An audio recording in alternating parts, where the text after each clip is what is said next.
All right, we are live, episode 33, the Gretsch Afternoon Drum Break. I am your host, Neil LaFortune, all the way from Aurelia, Ontario, Canada. And it is a cloudy day, and it is warming up, and the snow's disappearing. I hope it's warmer where you are, especially if you're somewhere in the Nashville area. I think I have a guest today from the Nashville area.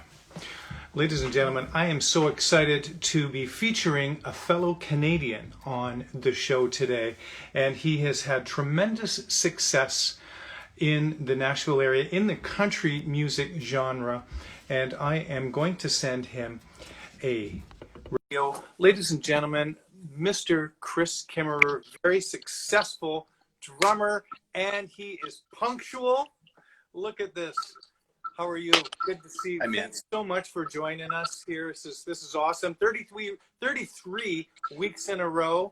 And man, I've been wanting to have you on this for some time because I've been aware of you for the last several years, knowing that you're from Canada and have had lots of success in Nashville playing with different artists, noticeably Thomas Rhett, and many others, and having a studio, all kinds of things happening. So how have you been doing since March, and what have you been doing since things have slowed down in March?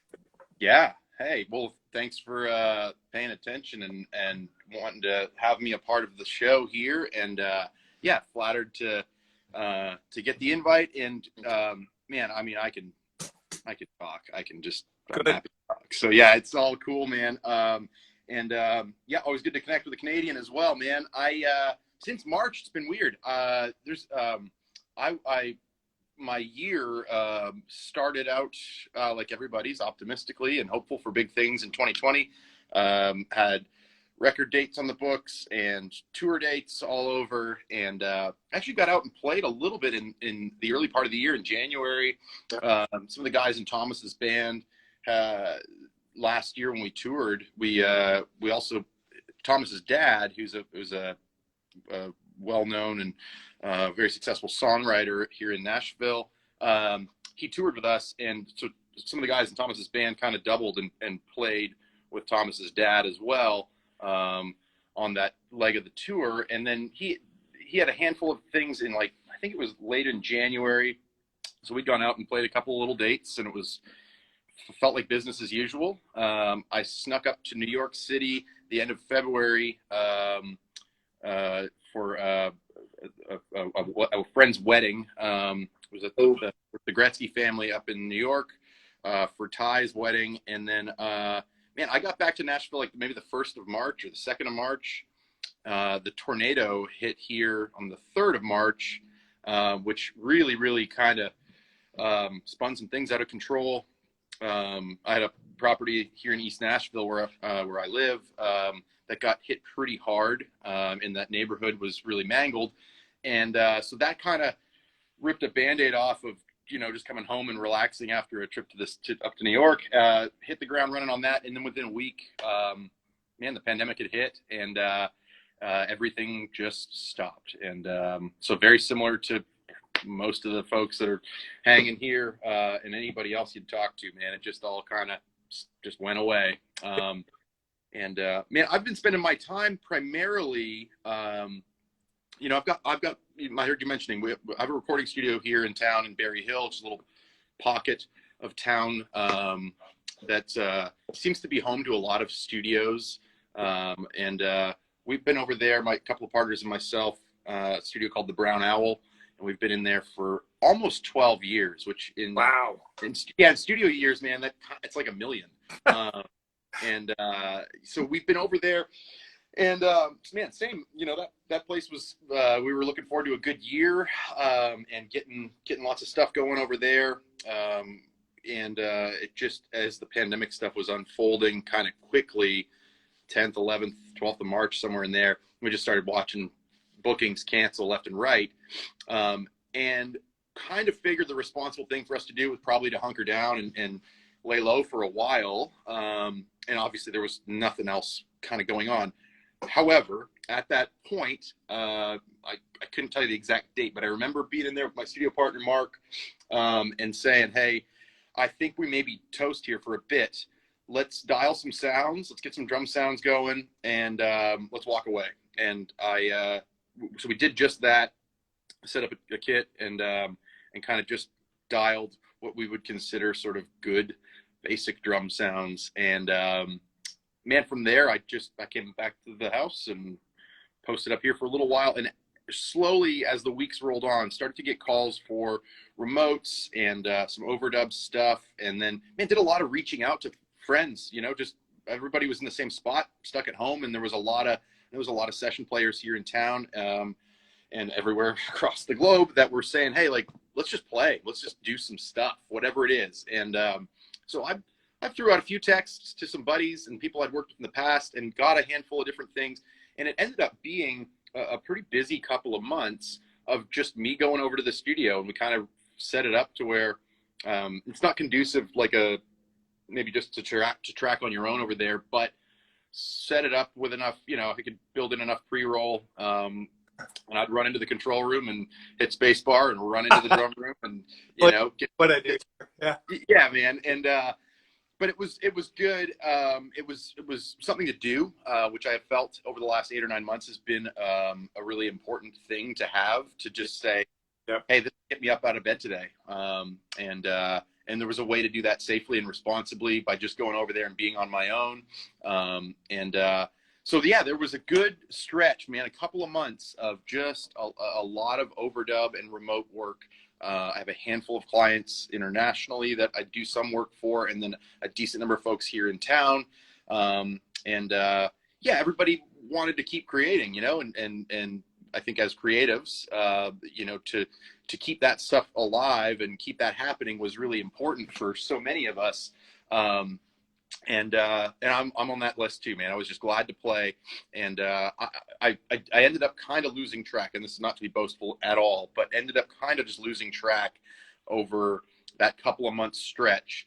I've now kind of referred to the days of the week as Blur's Day. I'm not always sure which day or which month we're living in, but man, over that stretch of a couple of months, I probably turned in 100+ tracks to different spots. And it was really, again, it wasn't necessarily, this is not boastful, it's not necessarily the highest level of stuff. It was just chances to play and maybe offer some other folks something to play along to or work with that could help them and inspire their little now fully realized downtime that they were having. So man, a lot of that. And then by the summertime, it seemed like stuff was back online a little bit. Yeah. We finished up a couple of weeks of recording with Thomas Rhett for some of his new record, which will come out sometime in next year in 2021. Yes.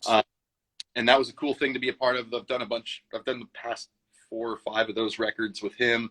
And so that was awesome. And but man, we took that so carefully and seriously at the time. I think that's still the approach, but there was several COVID tests before you could kind of get into the session. You'd roll into the studio and take temperature checks and sign a release every day. We went from being a social setting where you'd go into the control room and maybe listen down to the work tape or a demo or some references. We transitioned from that to everybody staying at their station, on the tracking floor or whatever, just to maintain that space and try and be respectful of the whole thing. So I was, that was a highlight for me to get to do those sessions over the summertime. And man, it's like almost Christmas. This is crazy. Yeah. So I'm here, I work around the house a little bit. I'm trying to get, keep some time behind the drum kit and practicing and keeping stuff together here. The calls, they come, they don't come. It's up and down. It's just sort of the season that we're all in. But yeah, trying to just stay active, and that is to say maybe go out for a run or get a little workout in or what have you, lift some weights, some chin. Yeah, exactly, man. And try and keep it together for when we do get back to work. I've found that stuff's also kind of helping me stay sane, and there are times when I will walk downstairs and look at this set of drums and go, man, those are pretty. I have no interest in playing those right now. And that happens. That's just where I'm at. But I'm happy to report that in the last little while, yeah, man, been happy to dig in and sit down and play and find an hour or two in the daytime to shed if there's not anything else going on or another chance to work elsewhere. So that's a very long-winded answer of what I've been doing since March. That's absolutely wonderful. And I'm glad that you did keep creating and keep playing because, well, number one, you do need to stay mentally in a good place because it could go dark pretty quick if you just unplugged from your instrument and from the creative thing. I don't think I could possibly unplug completely because I just love it so much, and I think you do as well. But when things do get up and rolling, you don't want to have that time where, oh man, I've got to get to gig ready and mentally and physically prepared.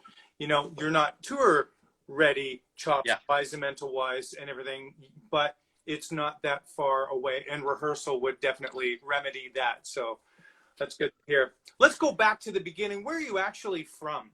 Yeah, man. Born and raised in Oshawa, Ontario, just in the east end of Toronto there. And I was born and raised there. We moved around a little bit with my family. I have a sister that's special needs, and she, for finding her the right situation, we moved out to Belleville, Ontario for a couple of months. We'd lived in like Pickering and a couple other spots. And then, but yeah, by I'd say early 90s, I'd sort of settled in Oshawa, did high school, or back after grade school, and then high school in the Durham region area there, and then went to Humber College in Toronto, and I did 2 years there. I think it was 2001 and 2002 or something like that. And so that was home, starting up there, and then it was after the second year of school at Humber, I transferred to Belmont University in Nashville, and I see on our login viewers list Lakefield Bakery, which would be my mother. Hey, Mom. I didn't really want to go to school, man. I did not need to. I said I didn't need to. I didn't want to go to school. I was pretty over all of that, but felt like, knew the reality of getting to the States and doing that above board and legally. Right. The best option for me was to study and get a visa. I was able to work through some internships and stuff that were just touring gigs, but we called them internships. Kind of worked the system a little bit, found a way to make it all happen. I graduated from there around 2006. I think I didn't go to graduation because I was on the road. It all accumulated, cumulatively, that whole experience led me to a chance to live and work here in the States legally. And years later, now it's been 17 and a half years since I moved from Toronto. And man, that's the quick rundown. That's how old were you when you first started playing drums? Yeah, I remember. I went to a little Christian school in Oshawa called the Emmanuel Christian School. We were required to take band class by grade 5. Wow. And maybe as that time approached, and I knew that was going to be a reality, I didn't really play any instruments. I knew that my dad had a set of drums in the basement. They were stacked up. Maybe they didn't even have heads or something. They were just like kind of over there. I told the band director guy, I was like, man, I'm gonna play drums in your grade 5 band next year or whatever. And he's like, yeah, whatever, kid. Everybody wants to play drums. Right. May the best man win or whatever. And so I kind of started practicing then, and said, Dad, like, let's bust out these drums and figure it out. And I got the gig, man. I was the grade 5 school band drummer. So that was, I don't know, how old are you? Like 10 maybe when that happens? Grade 5? Yeah, that would be about that. Yeah, 10. Yeah, so it's 26 years later. You're a youngin'. Holy God bless your heart, man. Yeah, thank you. Good for you. That's incredible. Great age to start. I wish I started young. I started a lot older than that, nearly 19, to start playing drums. But all good though. Things worked out. Okay. Yeah. Just practiced an awful lot. So did you learn how to read and all that kind of good stuff from the band at school? I did, yeah. And the band director from that school program was he was a drummer as well, which was kind of a cool little leg up, and he seemed to take an interest in me and recognize that I was really into it as well. And so yeah, we learned to read and all that stuff as you do in concert band setting. And then I had that same guy was my band director through high school as well. But I studied outside, took lessons from a drummer at our church in Oshawa there for a little while. And then it's a wonderful drummer who was teaching out of Ajax area called Ian Duncan. I studied with Ian for years, man. And Ian really kind of upped my game. And it's when I started having a bit of an interest in sort of playing jazz and that approach. And that's kind of what steered me to Humber. And so, yeah, I guess I'm a studied musician at some level. That's great. You play other instruments as well? I play a little bit of piano, maybe enough to be dangerous. But man, I know I passed my piano proficiency in college a couple of times, I'm sure. But enough to be in a studio setting, kind of creative, with some instruments and stuff, and drag and drop MIDI notes to figure the rest of it out. And that's sort of the extent of it. I'm not a guitar player. I can play a little bit of bass, enough to maybe have a concept of just that instrument and the approach and how they can interface with drumming in a rhythm section setting. But then that's what's up, Marco? That's about it for me, man. Yes, Marco Sternelli. Yeah. Said he was going to pop in and say hello. He's another fabulous drummer in the GTA. I used to teach with him at Drummer's Choice. Yeah, back cool. in the day, and terrific guy. And he said that he went to Humber with you, which is really awesome. So were you prepared for Humber when it came time to obviously you got in and everything like that? Did you have to work super hard, or were you already prepared in the jazz and the Latin setting? Man, that's where I spent a lot of time with Ian Duncan, my instructor for that high school age stretch. I think I started with Ian probably grade 7 or 8 maybe. Wow. We kind of got hold of what we thought might be some of the requisites for admission to Humber. Yes, we worked hard on that stuff, getting ready for it. I did the audition thing down there at the Lakeshore campus, and shoot, man, I think I was like 16 when I did that audition, because I started Humber at 17. Is I'm saying that right? 17? Or maybe I started at 16. I can't remember. I was young. We worked hard on that stuff because that was not my vocabulary and my playing at the point. Right. So we worked hard to get into that school, but we did it. That's great. Who were you listening to as drummers? Who were some of the drum heroes and some of the bands that you were into when you were young? Yeah, I mean, I grew up in a Christian home in the church setting, and with musical parents, and a musical brother who's also a wonderful drummer, and then a deaf sister. Is a weird combo. But we listened to, man, funny enough, a lot of the records that I grew up listening to, like a lot of CCM stuff, Christian music stuff, had all these mad session players from Nashville all over them. It's like, I was kind of getting hip to those guys without knowing it. And now, kind of become friends with a lot of those players years later here in town. But I also, my dad was a huge Steely Dan fan. So I grew up listening to a lot of Steely Dan, and grew up with rock and roll, man. Like, we played along in the basement to Doobie Brothers records, to Zeppelin records, big Rush fan. And then kind of found after that stuff had sort of soaked its way in, also realized that I, loved just like, I'm a huge Foo Fighters fan, huge Tom Petty and the Heartbreakers fan. Yeah. And a lot of those guys and records seem to be, I mean, I don't know, they just play for the song so well. And that was something that, like, I'm not a huge chops guy. And I definitely appreciate the depth that, like, scoping out different stuff brings to you as a player. But I'm not a huge chops guy. I'm not like by any stretch a wonderful jazz drummer anymore. A lot of that stuff's gone by the wayside, and not because I don't like it, but certainly because of the necessities of what I need to do to make a living here, and in the settings that I find myself in. So yeah, I grew up with a lot of that kind of early rock and roll, and then a lot of those CCM records. Like, I think of the name Scott Williamson, who's a wonderful drummer. Oh, man, yeah. Oh. Yeah. Oh. Scott Williamson, Dan Needham, and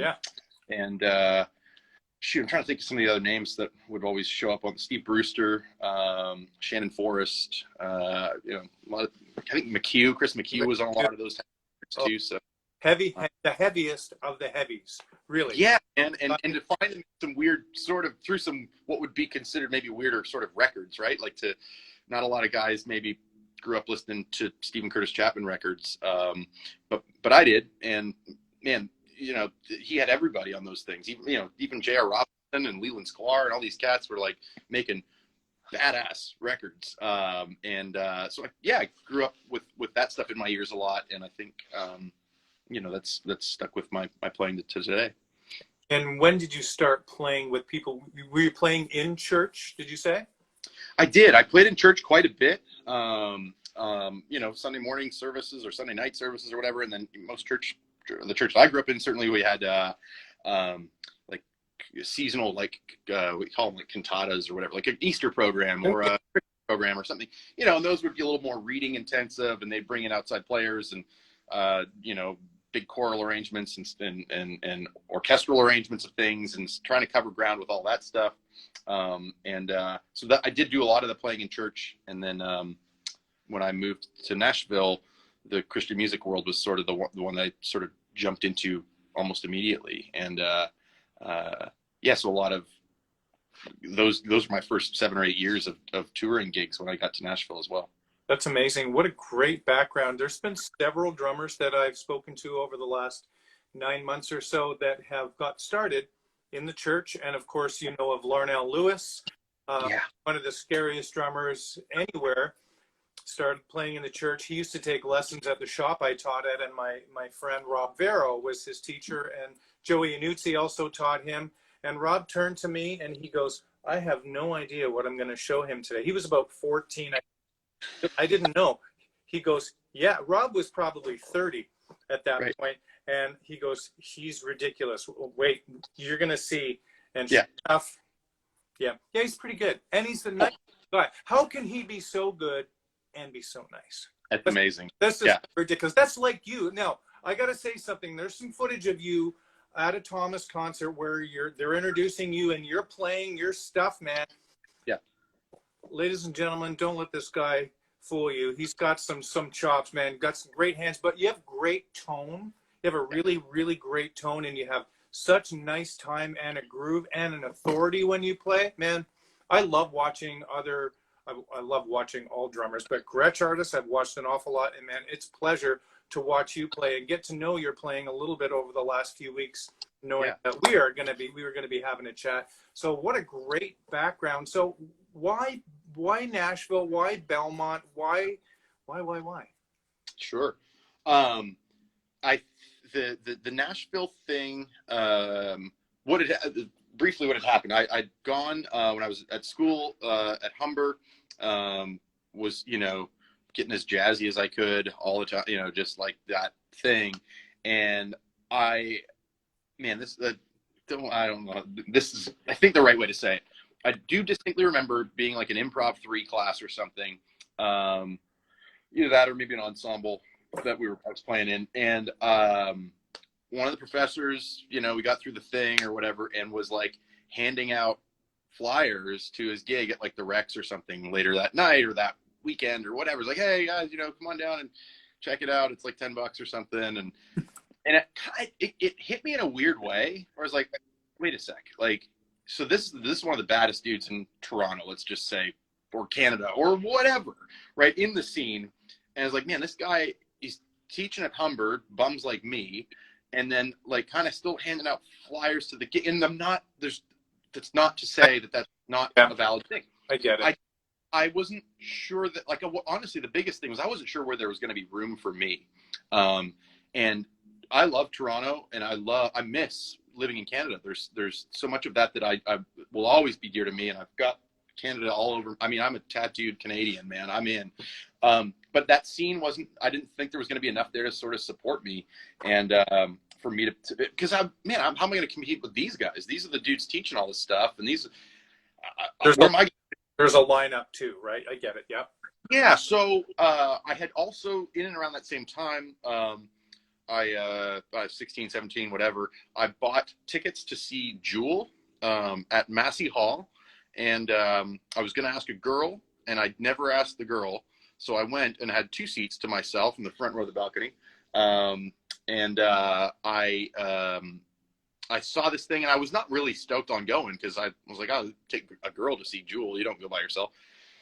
Anyway, I'm sitting here at the thing, and there's like this, she comes on, the band's on the thing, and it just sounded weird to me. And I could see this dude playing back there, but it was kind of behind a scrim or something. And I don't know, it just sort of sounded like this or whatever. I was like, this is BS, man. I'm a jazz player. Like I'm a drummer's drummer here. What am I doing with this garbage? I'll give it a song or two. I'm gonna get out of here. And man, by the time like the second chorus hit, like the scrim dropped, the lights went up, and it was full on. I was like, oh my goodness, this is insane. And so I dug around and figured out who was playing on that thing. It was a guy named Trey Gray, who's a Nashville drummer as well. Yes. Trey was on the paper. Poked around and figured out that he was a Nashville-based guy. And then later on, a few weeks later, it passed or something, I went and saw at a big church north of Humber there, Stephen Curtis Chapman, another big Christian singer. Yep. And went and saw that thing, and same deal. I was just like, wow, there is like lights and video and buses and trucks and production, and Will Denton was playing drums, and it was insane. Ooh. And so I did the thing where you stick around after, and I stood around by the stage and was like, hey, can I talk to the drummer? And they're like, yeah, you might be coming out here in a minute. I don't know. I hung around long enough, and Will Denton was just an absolute saint of a man and took the time to say, hey, and explain. I was like, what is all this? Like, I study jazz at this little college right here. Like, what is this? And he's like, man, it's just the thing. It's like a Nashville touring gig, man. And they're out there, and why don't you come to Nashville and visit and check it out? And so I took his lead, and actually he spent some time with me on my first trip to Nashville and showed me around town. We talked about Belmont and gigs and money and all the stuff. We kind of went right to it. And that was sort of, I remember my folks were like, I guess Nashville, and it was like, that absolutely Nashville. And truly, as a parent, if you're going to look at your kid going to school or moving to the States to play in music, you're either sending them to New York, Los Angeles, or Nashville. And I have an aunt and uncle that live in Nashville or in Brentwood, Tennessee, here south of town. And man, we as a family had a little bit of familiarity with Nashville. It seemed like a less scary place to send your 16 or 17-year-old kid. So I think that there was probably a bit of that side too. In hindsight, there's a part of me that wonders if I would have moved to Los Angeles and tried that angle.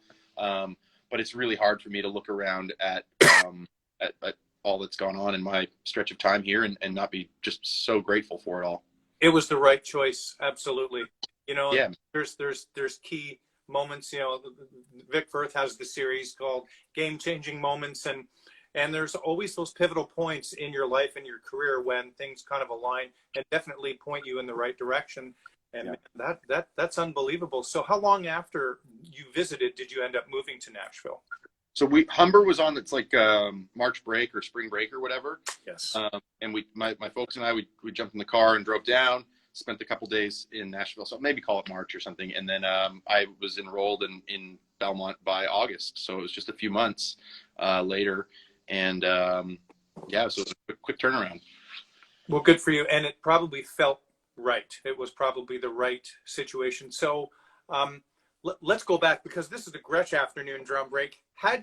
Were you aware of Gretsch drums at this point in your young musical life? Absolutely. I had the drum kit that my dad had stacked up in the basement was a Slingerland kit. It was a 73, some sort of rock outfit. It was like 24, 13, 14, 18. The 18 had 4 legs. You had to build it like a table. Oh, yeah. Brutal. I still have those drums at the studio here, and I love them. But tried for a lot of years to convince them to sell the drums. Let's get something else. We did get other things, but we couldn't manage to find anybody who was this hideous, ugly drum kit. So the Slingerlands lived on. But one of the kits that I ended up buying when I was in a little rock band with my buddies in Oshawa, the drummer that was in that band before me was getting out of the whole thing. He was done with it all. And he was like, well, you just want to buy all this stuff? I'm like, sure, whatever. So I bought his 80s Jasper Gretsch kit, and that like kind of like rosewood finish or whatever, that classic one. It was 10, 12, 13, 16, had a non-matching Gretsch kick drum. And man, I bought his hardware and his cymbals and his stick bag. I bought it all. And man, something about the like 5 lug thing on your smaller drums, like the 10s and 12s, just like made sense to me somehow. Like I'd battle through tuning drums because I was a kid and didn't really dial it in necessarily, but that just always made sense. And that kit is also still with me here in Nashville. And it's funny, man, because there's probably early 80s kit, and they're like huge deep, like the 12 is like 12 by 10 deep, and then the 13 is like 11 deep or something. Crazy power toms, but they're so cool. You record with those? Yeah.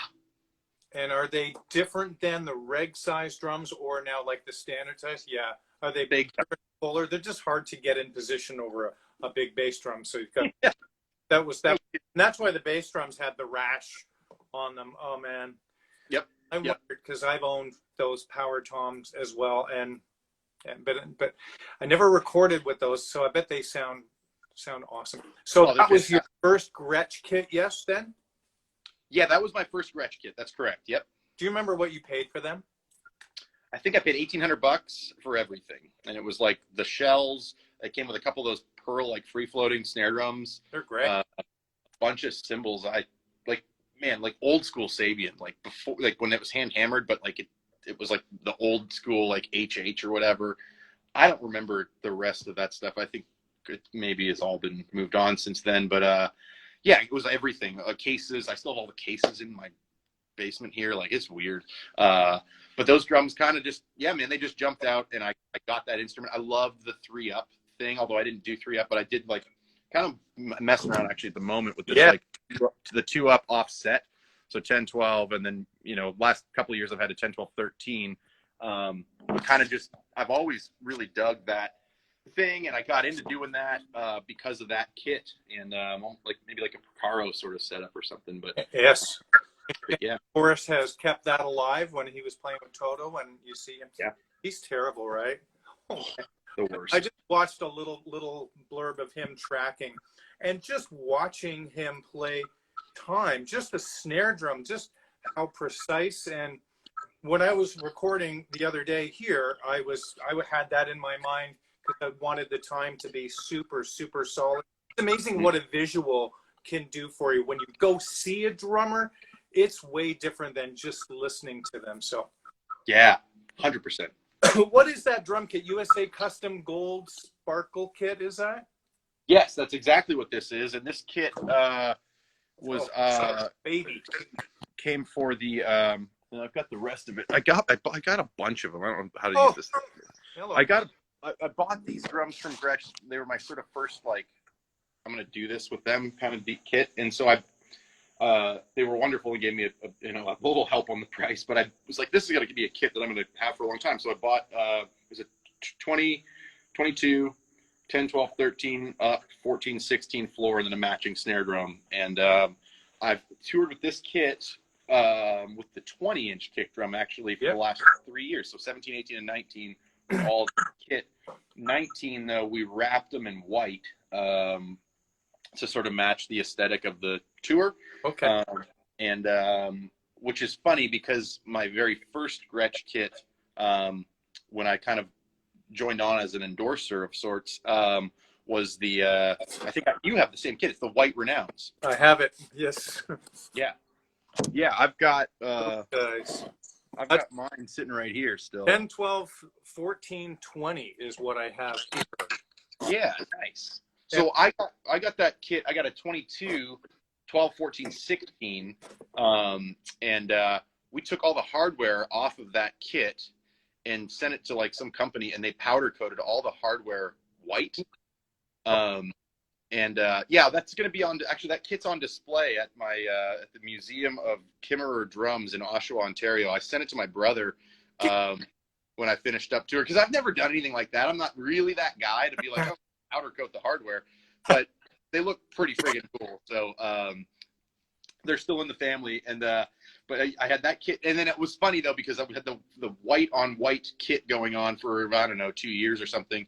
Then I went to the gold sparkle thing for a couple of years, and then they're like, "Hey, we want to go white again." It's like, all right, well, I don't want to I'm playing these drums, so you can figure out how to make them white. And so yeah, we finished up last year, and my tech and I unwrapped them, and they're back to gold sparkle. It's awesome. Why the 20 instead of Man, 2? We were getting into with TR and the records we were making and the shows we were building. We were getting into this sort of Bruno Mars-y pop thing, this Timberlake Bruno Mars deal, and we just looking at some of those things and checking out some of that stuff and figuring out what I was going to need as a drum kit to sort of make that all happen. I knew we were going to be triggering a ton of stuff. Like the kick drums had, I think there was acoustic triggers and then trigger gates on each drum. And so, I knew that we were going to be sampling a lot anyway. I love playing a 20-inch kick drum. Holy cow, it's awesome. And we're just going with this smaller kit, man. It was 10, 12, 13 up top. There's, not short stack, but they're regular standard sizes, and it just sort of fit, man. I loved it and still do. And I know front of house and monitor world and even my tech were kind of like, let's get a bigger kick drum. I was like, no way, man. This thing is awesome. You guys are nuts. So I battled through it a little bit. Most importantly, man, the boss loved it. That's all that matters. That's pretty much all that matters. So that was the 20 for the last couple of years. I have a 60s Rogers kit at the Owl as well. That's a 20, 12, 16. And that was my first 20 that I really dove into playing wise and tracking and stuff. Man, it's got all the sort of low end you need. It's super punchy, but like it doesn't take up as much room. And I mean physically, but also like in a track. That was sort of it. And I thought, let's try and tour with it. So we did. If it's good enough for Phil Collins, who played a 20, and Phil Gould and played 20s, then I know it's okay for me. And now that's great to know that it works in that kind of situation.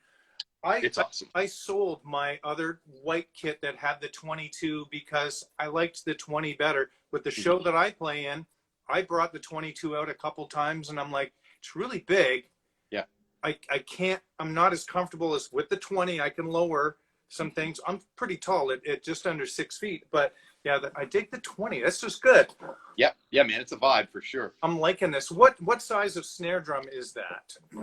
This is a 6.5, I think 6.5, 14 or 6, maybe. I'm honestly not. I don't remember. 6.5 probably. It's a great drum. I actually used it as a side snare, tuned way down with one of those like big fat snare drum mats or whatever. Yeah. So we did the gushy snare drum on the side for a lot of the show, and that was just sort of the right drum for it. I think we were using maybe an aluminum shell Gretsch drum, one of those like spun aluminum shells or whatever, as a main snare drum. And I have a couple of my tech builds drums too. I don't even know what the company's called, but he makes them. And so I've had a few of his like stave snares and stuff to try. Oh, hey, there's Trey. He's our front of house guy. He's the guy who is so glad that I'm going to a 22-inch kick drum.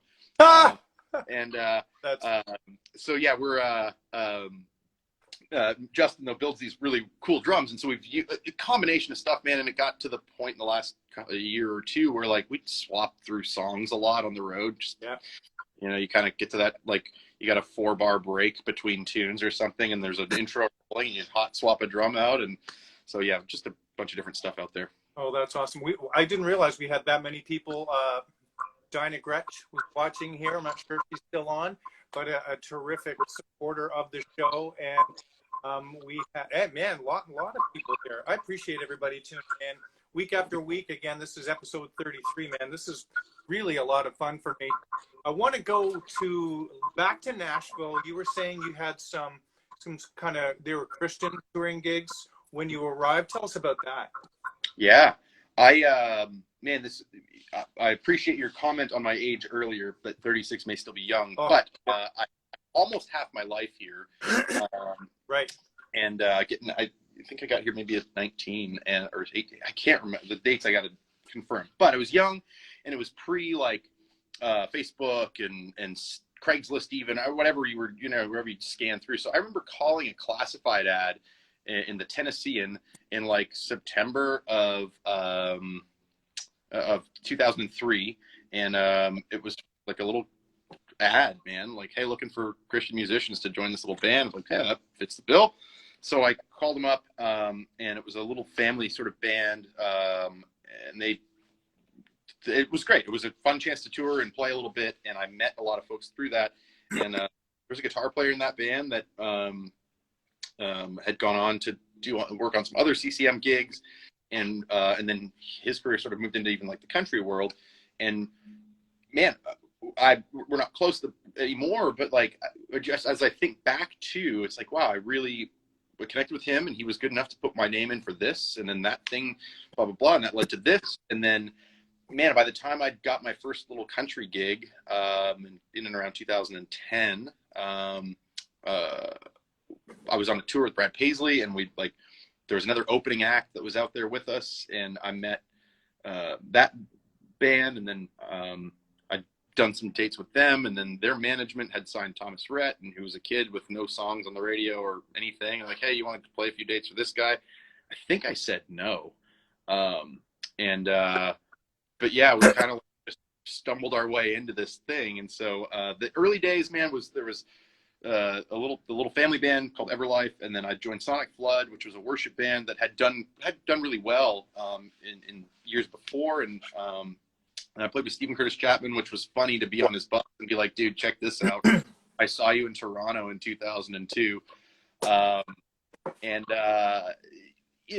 Carney and David Phelps, and a handful of just gospel singers, Christian singers, touring gigs, and then 2010 it was a country singer named Josh Thompson, and we did that tour with Paisley. I ended up with Steel Magnolia, which was a little country duo. Yeah, toured with them till their kind of rap, and then handful of little things, man. A few different times though, in between gigs, I started the studio and was sort of like, I'm gonna get out of the road, like, let's be done with this. And it's a fickle thing, because you can check out any time, but you can never leave. It was, so I would keep getting called back in, and hey, can you come do a couple of weeks on this thing, or hey, whatever, and he'd be like, yeah, I'll do it, but the money's got to be X, and then they'd be like, you're thinking like they'll never say yes, and they say yes, and you're like, oh shoot, I guess I'm going on the road again. So we ended up in a few I ended up in a few spots where I was trying to really just shift gears and be home to make records and get my production chops up and all of that sort of thing.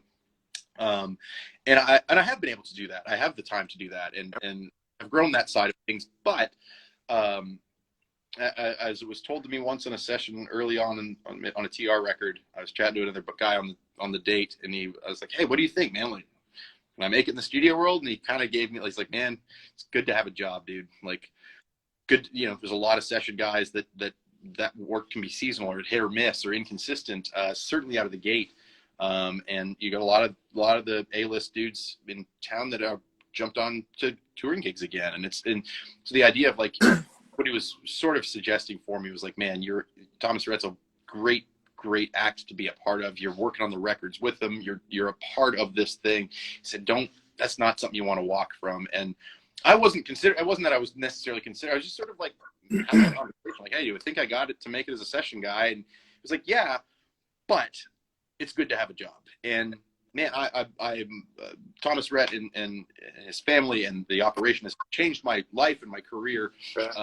And I'm just forever thankful for the things that have come through that, man. And it's been pretty amazing. What are some of the early dates that you did? You said he had nothing on the radio, but he obviously had material written. So how did the introduction happen? How did you guys play together? Tell us a little bit about that. Yeah, we so in probably 2011, I was just shuffling through gigs, or not shuffling through gigs, but I was trying to get off the road after this, like, post Steel Magnolia. I was doing some dates with a guy named Eric Pasley, playing with a little band called Eden's Edge, and I was playing with I can't remember, somebody else. Anyway, I had this weird like weekend where I was like, all right, Thursday night's gonna be with Hasley in Mississippi, and then Friday you're in Milwaukee with Eden's Edge, and then Saturday you're going to do an Eden's Edge gig. I think we were in Chicago, but they're like, hey, we got this kid Thomas Rhett's going to open. Would you be willing to like play 5 songs with this guy? I'm like, all right, sure, whatever. So we went to SIR here in Nashville. He showed up. 2 other guys were all subbing. We played a couple of songs. It was fine. We went to Chicago. I was behind one of those plexiglass things at a bar, at a club gig, and I remember going like, all right, I think I know these 4 or 5 tunes, and dude, like, we threw down, and like by the first chorus, like he'd turned around, we locked eyes, we had those like shit-eating grins, and just like we just got each other, I think, and from then it was like, well, this is awesome. But it wasn't my gig, and it had gone on, and then we finished up the night. We had a great time. High five, see you later. I think I got paid like $100 or something, and went back to Nashville, went on my merry way. And then it was some months later, they were doing auditions. I didn't get called. And then I guess they got to the end of the day, and he was like, well, where's Kimmerer? How come you didn't come and play? And they're like, oh, we didn't even ask him. So I like quickly, having not played or heard these songs in 4 or 5 months, I like ran over. I left the studio for a minute. I was like, I'll come over real quick. And same thing happened again. We sat down and played, and he was like, there, that's the guy. Really? So I was like, oh, okay, I guess you want. And then like, you want the thing? It's like, not really. Like, this guy didn't even have a song on the radio. Like, what are we doing here? Right. And kind of took the chance and almost looked at myself and my family and my my group of people that cheer for me, and almost it was like, yeah, kind of, it was like a fork in the road. It was like, man, I felt in my career, I've already done loads of stuff and gigs and made money and, had a little shot at private planes and whatever else. We've done the whole thing. I'm not dying to get out with a startup little, gig again.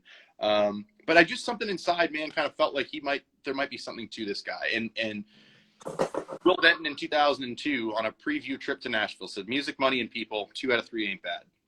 Like, all right, well, this guy is awesome. And the music's great. Like the money, we'll see. What's up, Dutchie?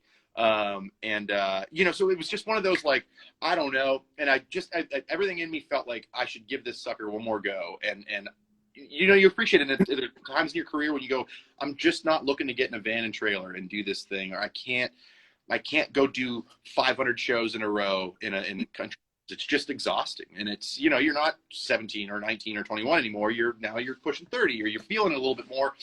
And I'm so glad that I kind of came to the decision. I was like, man, I'm going to give it one more shot. And we built it from the ground up.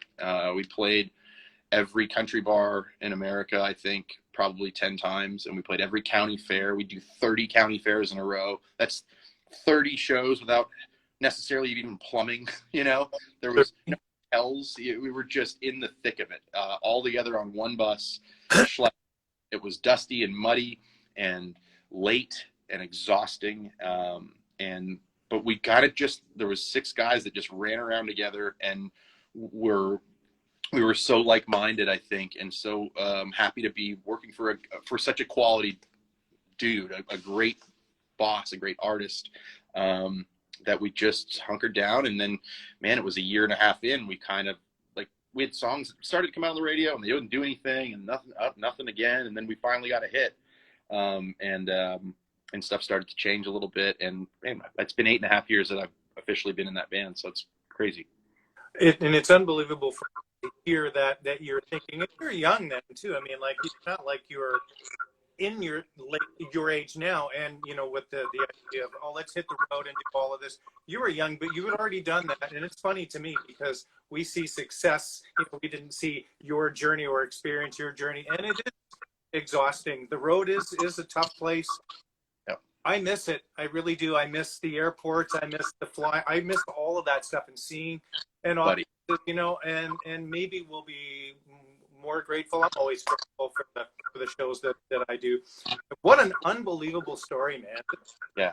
Well, thank you. And yeah, the road is an exhausting place, and it gets very glorified in a lot of it's easily glorified, I guess, because it looks cool and you can make it look cool when you post about it on the internet or something like that. But it's a tiring spot. And I do think, and having talked to a bunch of peers who are, we're all kind of just like scratching our heads like, man, when do we go back? And what does it look like when we go back? And will we be good to go back? There's a lot of stuff there, but I do think, man, we've done a couple of things this pandemic with TR in town, some record dates, but then we did a couple of like online streaming sort of things or whatever. And when we would get together with the crew and go through the COVID protocols and make sure that we were rehearsing in a safe place and doing all this the right way, man, there was a lot more hoops to jump through. It felt like a lot more BS than I was ever used to, just to sit down and play drums. But everybody in that operation, and I think we'll see this, I only assume that it's similar for other operations as well. But man, like we'll approach this thing in a healthier way moving forward, and there will be a lot more gratitude for the opportunities to play, and gratitude for the people who make that stuff happen for you, with your crew and your support and your management, your label, all that stuff. And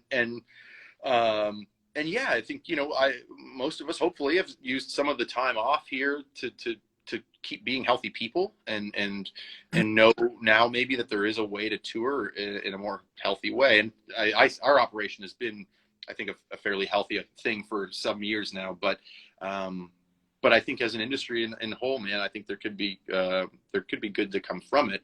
It's just, we got to get there. So. Yes, let's hope that the next few months with the vaccine rolling out, things are pointed in the right direction. I'm optimistic. I think we'll be playing middle of next year, later next year. I saw that James Blunt has actually put his dates. He's announced his redates for 20. I think it was midway through 2021. So a lot of people seem to be confident that we'll be okay to do something going forward. So, man, let's hope so. Let's hope. If you're in Toronto, man, I would love to come and see you. I'd love to meet you. And I was first aware of you a few years ago. I was out on Sturgeon Lake and stopped in this marina, and they said Thomas Rhett's drummer was here yesterday. I can't remember the name of this marina. This might have been 5 summers ago or 4 summers ago, something like that. And I'm like, hey, I just talked to Chris because of the white drum kit and all this stuff. And I'm like, hey, well, that was kind of an ironic thing, but it's such a beautiful area. Yeah, man. My folks are up there. They were on Sturgeon for several years. They're more in like the Lakefield, Peterborough area now. The Lakefield Bakery logged in. That's my mother's bakery over there in that area. So go get all your sweets. Yes.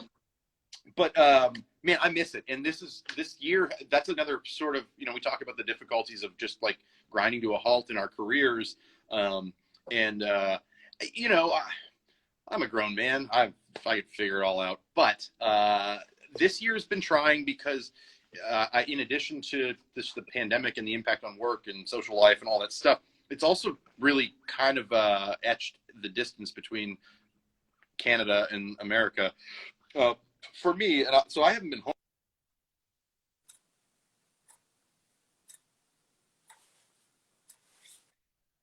I don't think I'm going to make it home for this Christmas. That'll be my first time in 17 or 18 Christmases not coming home. And it's a weird thought. I don't like it.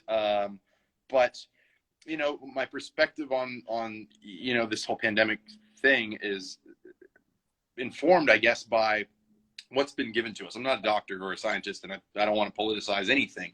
I can't vote here, so I'm certainly not going to say it. But I really, when it all came down and they kind of canceled the world, right? They canceled our jobs and our industry and all the stuff that goes with that.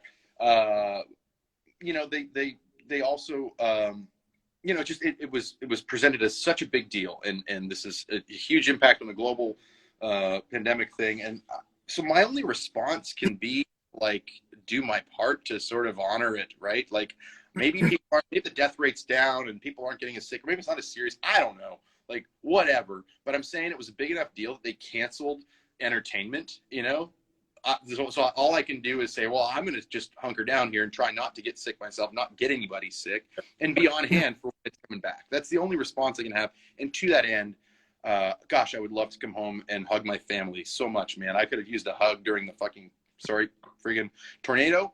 I could have used one during, any of number of months and weeks where I would be hunkered down here on my own going, I'm not even sure if I should go to a grocery store, right? I could have used a little along the way. But I can't, this is what we're doing. This is how it's going to go to get us back to hopefully touring and to being able to come home and love on our families and all that stuff. Man, this is where it's at. So it's going to be a weird one moving forward, but I've elected to just stay safe and hope that that's my little part that helps it go back to normal. Well, it makes sense. And in the same boat here in our household too. We definitely are careful. I am teaching here, but we're masking up and sanitizing, and I'm wiping everything down. So I wanted to ask you, when did you become an official Gretsch Drums endorser? How did it come about, and what does it mean to you to be part of such a great family? Yeah, cool. I love this one because I think Gretsch drums are absolutely, like, they're the finest instruments. I own a lot of drums, a lot of different drums, a lot of great drums, but I have been such a believer in these instruments since those early days, man. 98, 97, whenever I got that first Jasper kit. When I got to Nashville and started touring, I did sign on with another company for the better part of 8 or so years. They make classic drums as well, but I just never quite felt connected to that company. As the time went on, they'd gone through some shifts as well over at their operation. So it was understandable that I'm not Ringo Starr, so I'm going to fall through the cracks along the way. Not a big deal. But man, what happened, I guess, was 2012. We started with TR. I can't remember what I started touring with. I think my original run of shows with Thomas, we were opening for Toby Keith. I had a 26-inch Vista Light kick drum. I had, I think, a 6.5-inch Black Beauty. I had a Simmons old Hexagon pad that I was sampling some sounds on, and I had like a Yamaha something floor tom. And it was because I did not want to take out the kit that I had. It was just not happening. So I called Pearl. I called DW. I called Gretsch. I called, I don't know, a handful of other, Mapex, I think maybe. And everybody was just sort of like, we're not doing that. Like, who's Thomas Rhett? Like, why would we give you drums? And so I was a little disheartened, but it was okay. And what I decided to do was, for an entire year, and I guess it was probably most of 2013, or maybe 2012, 2013. I just took out half a dozen different drum kits. Like, every weekend we'd go play some clubs, we'd go play some dates with, I think we were with Aldine or something. We'd just play different stuff. And every couple of weeks I would just grab a different drum kit from somebody. So I did actually try out a Pearl kit. Cool. I actually tried out a DW kit. I took out not my Jasper Gretsch kit, but a buddy's Jasper Gretsch kit. I got a Yamaha kit. I took out my Craviotto kit. I took out a bunch of drums. It was just like, let's just try stuff and let's find the instruments that we kind of feel like we're digging. And it kept being, for me, like, as soon as that Gretsch kit showed up, it was like, whoa, man, here we are. And it was, I don't know, just sort of like a reminder. Not that I had forgotten. I had that kid at the studio that I love, but man, it just made sense to me. And the conversation of like, well, let's just play the drums that we like and go there. And whether they help out or they don't, whatever, we're still gonna play them because we like them. And so it was 2013. I joined on with Gretsch, and the first kit that I got was that white Renown kit. And I've had a bunch of Renown kits. And Thomas also plays drums during our shows. Nice. Or has the last couple of years. And so he'll now play Gretsch drums as well, which is great. I love that for just the exposure of the Gretsch name. Very often I'm not the guy in the pictures, but if the boss is playing drums way, 40 feet out there on the stage, that's going to make some pictures. And so, yeah, it was that early time. And you know, I think they'd come around and sort of said, okay, yeah, we'll give you a try here. And we got the kit for a bit of a discounted rate or something. And, you know, we used most of them on records and touring ever since. And then that relationship has sort of just grown and grown, man. So it was way back then. You're a great ambassador for the brand. And let me tell you, you definitely, there's an awful lot of sets of eyes that see you, especially, you know, we're behind the singers, which is great. And Thomas playing them, man, there's a lot of exposure. And it's great to hear that you've recorded with them as well. And I remember hearing about the days in Nashville where the road drum did not play on the records at all. And I've loved how that's changed over the last maybe 15 years or maybe a little bit more, something like that. And that's awesome because he is an awesome artist. You know, we listen to a lot of country music here in the house, and my one son plays some guitar and sings that and some Thomas stuff, which is awesome.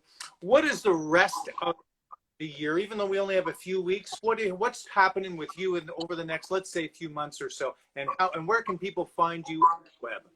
Yeah, well, we're getting close to wrapped here, and we sort of joke Nashville anyway, and maybe even bigger scale than that. But this little microcosm seems to shut down after American Thanksgiving. It's increasingly difficult to get any phone calls or emails back, and that's not during a pandemic. So add the pandemic. It's pretty slow over here. I've got a handful of dates on the books for a couple of records, indie stuff or whatever else, and some other session stuff. I've got a couple things next week, and then that following week, and then after that, so I guess by the week of the 14th, I'll shut down after the week of the 14th, and you know, would usually be gunning for the border to come home. But now I don't think that's going to happen.